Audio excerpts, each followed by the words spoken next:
Hey everybody, it's Michelle with the Keys Ingredients, and today you and I together will be making the Keys Ingredients taco seasoning. Here's what you'll be needing: chili powder, paprika, pink Himalayan salt, dehydrated onion, granulated garlic, cumin, and turmeric.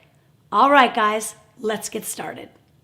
With us being in Texas, we eat a lot of tacos, and I hope you will too. Let me quote Hippocrates when he says, "Let thy food be thy medicine, and thy medicine be thy food."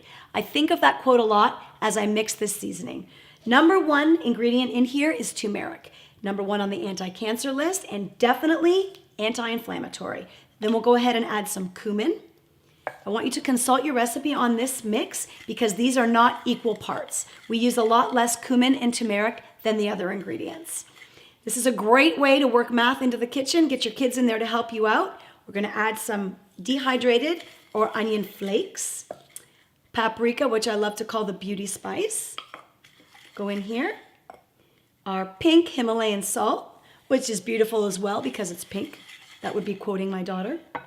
Last but not least, I almost forgot. This is the chili powder, and I almost forgot my garlic here. We have granulated garlic that we're going to add in last. Stir this all up, and we are going to follow our taco salad and taco recipes on the Keys Ingredients site. We'll put this in a glass container and store it for as long as you like. Just like that, guys, your taco seasoning's good to go.